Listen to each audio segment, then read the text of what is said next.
to compel the county to come up with a clear plan that would then be, I think, addressed, control of budget. You've got a role in that, in making sure that there's a proper recovery plan. And sometimes that's what some of these counties need, because primary oversight has died across the counties. The county assemblies are completely incapable of holding their governors to account. When we bring the governors here, we are doing secondary oversight. We don't have an insight or input on their budgeting, on their procurement, on their spending, on their appointments. We are, what do you call those doctors who Johansen would work? Yeah, we are morticians. We are morticians. And yet the public will tell me in my county that you are not correcting the government of their misdeeds. And yet that is a primary responsibility of the county assembly. So that's the frustration that brings us to this thinking that there are some counties where we need to put under administration for 60 days. And I want to encourage you to apply your mind to it, because it is not necessarily killing devolution, but the corruption and the bad behaviors in county governments, some which are led by governors from the party that Senator Sifuna comes from, is an embarrassment. Correct. Chair, in fact, that's the part of the provisions that I wanted to point the CS to. And the other attribute of a party that I come from is that we like to take bold action. CS, just for the sake of the frustration of the Senate, just give us one county. But you see, I'm also wondering how this will work, because you've also been accused as a ministry. They say that the National Treasury thinks that it is a treasury for the national government, that you prioritize national government. Can you tell us, for instance, sitting here today, whether you ever comply with the disbursement schedule that is passed by the Senate? What is the most current disbursement now?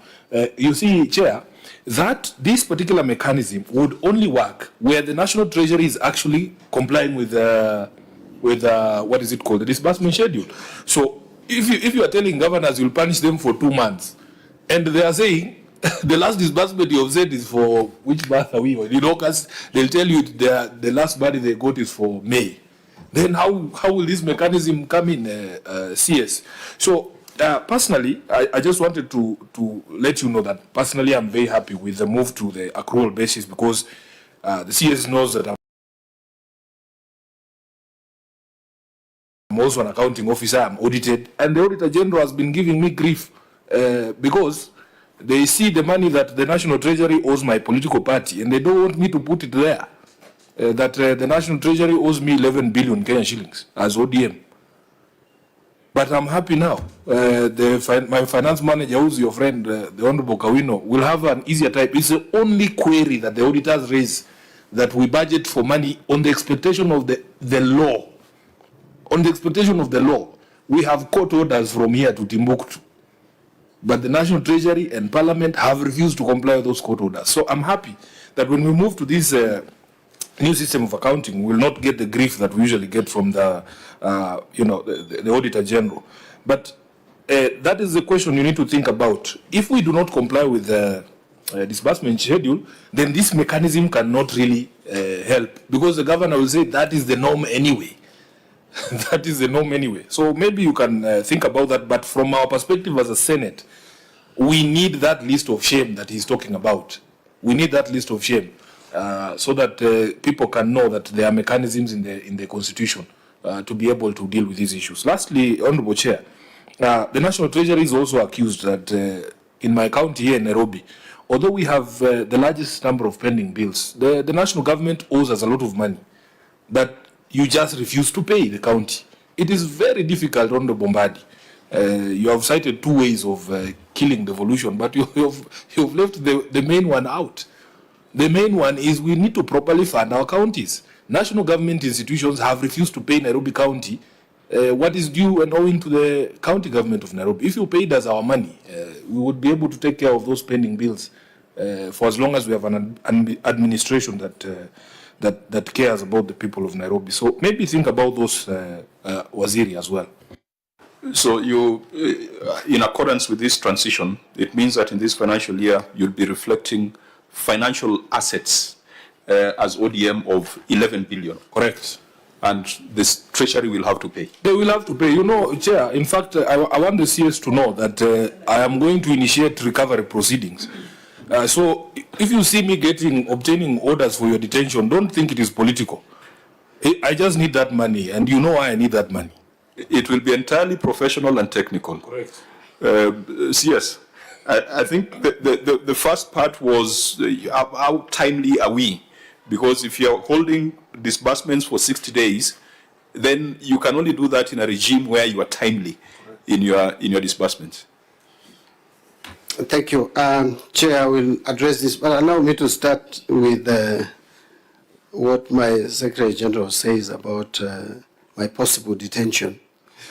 And just also to own up and say that if there's one thing that I pushed with the finger, probably even harder than the SG when I was his chairman for 10 years, was allocating the resources that are statutorily provided for political parties. And that, up to now, is something that is not happening, largely because of financial challenges. But the money owed to any political party will now be a clear debt recognized in books. And so it will no longer be an audit query. And we will do whatever we can to try to make sure that money goes to political parties, because our constitution makes Kenya a multi-party democracy. And political parties' position in our democratic space cannot be overemphasized. And as someone who has been in party leadership for all that time, it is something that I would not shy away from repeating, that we must try to work on. So I hope, my Secretary General, you will not implement your, is it a threat? But I would understand. As long as it's done through the proper justice and legal systems, Yes. because I know he has a group of goons that can detain you at short No, notice. the advantage I have is over 90% of those goons are my friends. You are completely out of order for... Yeah, but Chair. now, sorry. Can I then proceed and address these other issues? Because I think that has, okay. there are other issues that were raised. Then I could address them quickly. On the issue of disbursement, Chair, I cannot sit here and misreport that government has been timely and effective in releasing funds to counties, just like other government departments have been affected sometimes with the cash crunch, so counties have been. And I will tell you that at times counties get even better favorable treatment from the National Treasury than other MDAs and other spending units of government. And that is also because the county government is a bit unique in the way they are structured, because if you don't give them money, you are like shutting their doors and closing them completely. So a lot of efforts have to be made. But I would also pride myself here and give and say that this government has been very responsive in terms of addressing the cash challenges to counties. Why do I say so? I remember last year, last financial year, apart from the arrears that were carried forward from 2023 to 2024, 2023, 2024, there was carryover to July 2024, which is 2024-2025, the year that just ended. There was a carryover of about 31 billion. That's the amount that was paid in July. After that, it almost took us to October to again give money to counties because of the division of revenue and county allocation of revenue bill, which delayed. And this has been the practice, Chair. And there is no single year for a very long time when the government of Kenya, national government, has, through the National Treasury, has transferred full allocation for the year to the counties. But I must be with confidence and happiness, I would say that 2024-2025 was a different year.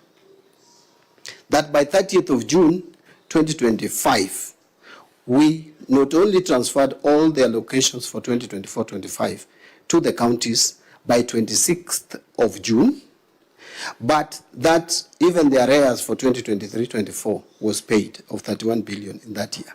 So we paid all the 387 billion allocation plus the arrears that were carried forward. Now, that was done. In fact, the May transfer was done on 19th of June, and the June transfer, the June 2025 allocation was transferred on 26th of June. Now, even though we don't still have County Allocation of Revenue Act in place, which I think National Assembly, I don't know whether they passed it yesterday or they're passing it today. I think we have processed CARA. The Senate has done with it. Is done with it. Because the beauty is that this year DORA was approved on 30th of June, so there was no delay on DORA, but on CARA. CARA is in the National Assembly, the Senate, I'm aware. Actually, I think they indicated yesterday, I listened to National Assembly, they said they will pass it today, I think. Now, DORA, again, was passed quickly, Chair, and you'll agree now I can disclose that we had an engagement. The Senate leadership, National Assembly, and the Treasury. And we agreed that there is no need to fight. I mean, we are serving the same people. And when a proposal was put to the National Treasury to increase by 10 billion, I accepted on behalf of the National Treasury in consultation with the government. And so we quickly agreed, and in a record, for so many years now, we haven't had division of revenue bill being assented to before 30th of June. Now, this year, so I was saying, even without CARA, I've already given instruction to my team. On Monday, latest Tuesday next week, we are going to transfer the July allocation to counties in full to all the 47 counties. And so then we will now remain with August, which we are still in August today. But I want to commit here for the people of Kenya. Senator Sifuna, what are you whispering? I'm saying now, that sounds like us. Us who? As ODM. That's a very rare compliment. So that's why I wanted it to be. I'm happy. We are gradually moving towards, with my SG, towards him understanding what the expert they sent to the Treasury has been able to achieve. I think he has taken a bit of time really to appreciate this, but he's appreciating it, and I thank him. Now, so I want to commit here to the people of Kenya that the July allocation to counties, all the 47, will go latest Tuesday next week. And Chair, by the way, last financial year, we even cleared transfers to CDF in full, including the arrears of 13 billion from the previous year. Finally, even the pensions, even for women reps or the GAF was transferred in full, including the pension claims that came to Treasury, we processed and cleared. Now, on the issue of list of shame, I take note. I think I'm going to, as I said, I'm going to engage our minds more as Treasury on application of 225 of the Constitution, Article 225 of the Constitution, on how to deal with some of these counties which have persistently refused to follow the law in financial management. Finally, on Nairobi County, I want to agree. I think we must now, unfortunately, Senator Sifuna, through the chair, I've tried to engage. You know, we did commission from the report of the Senate, your sister committee, chaired by Honorable Sotsi. We constituted a team that looked into these, especially pending bills relating to pension schemes. And Nairobi County is a big culprit at over 100 billion owed. And Mombasa County is at 28 billion. The others are about $1 billion or less, but not to say that they also don't owe money. Now, I've tried to engage. We've sat with Mombasa County, and I wanted also to meet Nairobi County. Somehow it has been difficult. The governor sent his officers, but I thought if I have to engage, I need to engage with the governor because he is the buck stops with him. So once we get this engagement, we are going to agree. In fact, there are a lot of proposals. I don't know whether this report has come to the Senate, but it will come if it has not come. There are a lot of proposals how to deal with these amounts owing. The national government is owing, the counties is owing the national government. We need to find a way of settling them in a way that both parties benefit. Yes, just confirm, the report is already ready on those proposals of dealing with those pending bills. Is the report ready? Or I heard you... The report is actually has been submitted to me. Oh, okay. Yes, Then, the report of the committee, and which will find its way to the Senate if it has not. Okay. I'll just work with my team. It's a very comprehensive report. They did a good job. And so we need to tie it up. So first I'll meet with the Nairobi County because it's the biggest culprit here.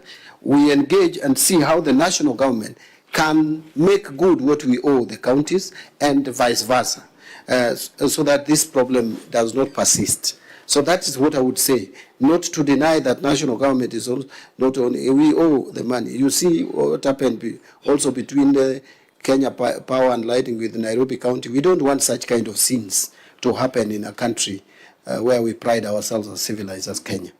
So I think those are the issues that were raised, Chair. Okay, just to allow us to prosecute the last question, Senator Dulo, Senator Cherargei, your final comments on this, then we go to the next. Chair, let me say that it's good that CS is here so that we can share our frustration as a Senate with you.